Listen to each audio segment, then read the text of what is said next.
guys, I had some sort of personal things happening this week. I don't want to get into any details. I don't want you guys to comment and ask me what's going on because it's not mine to elaborate on. But I just want to let you know why this episode is maybe a little bit less razzle-dazzle than some other episodes. However, I did have some stuff planned out, so I do want to talk to you guys about that. It'll just be, like I said, a little bit less exciting. First things first, though. I talked to Acme Comedy Theater, and I know I told you guys that they were going to be starting their classes in January.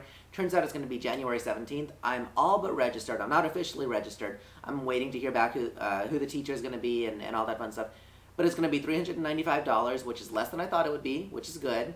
And yeah, I'm going to be doing that. So it's very exciting. I just wanted to let you guys know how that's progressing.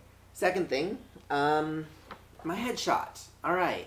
I have been hesitating to show the headshot at length on the Musecast, and the reason for that is I'm a little bit nervous. I'm not always the most confident that I know how to market myself. I've shown glimpses of this, but I've been making an active point not to, and now I'm like, whatever, I'm gonna show it to you guys.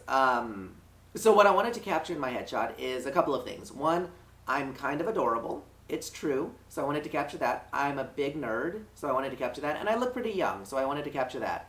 But I want to know what you guys think. I want to know if you guys think that this is a good headshot, a bad headshot, if it represents me well, if it really, really doesn't. It's totally up to you. I hope that you are kind in your comments, but I hope that you're honest.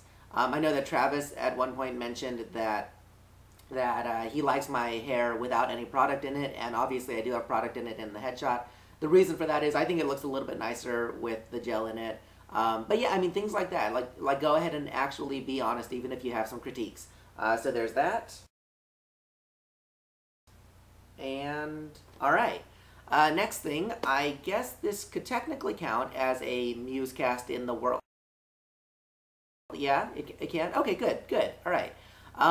Basically, Bonnie Gillespie, who Helena interviewed last week. I hope you guys watched that. If you haven't yet, check it out. She had a little bit of a video blog over on Facebook, and it wasn't an entire thing about Musecast, but at the very end she mentioned the Musecast. And how cool is that? It's like our first kind of big, I guess you would call it a shout out, but I don't like the word shout out, so I'll say mention. It was our first like big mention from an actual working casting director. So thank you very much, Bonnie Gillespie. Thank you. And the very last thing that I'll mention is last week, Roy, a viewer and a commenter, posted a comment saying, hey, you should throw a pie in your face or throw a pie in somebody else's face, get back to your comedy roots. I don't normally heed Roy's suggestions, but I've decided, and I don't have all the details, I'll have them by next week, which will be the last episode of the year. What I'm going to do is if we get a certain number of subscribers by a certain date, and again, I don't have the details, but if we have a certain number by a certain date, then I will, in some way or another, have a pie thrown in my face. It's not quite as exciting as Travis's naked episode last year, but there you have it. So thank you guys for watching. Thank you guys for understanding that this episode maybe is a bit more lackluster than others, and please come back next week. Thanks a lot.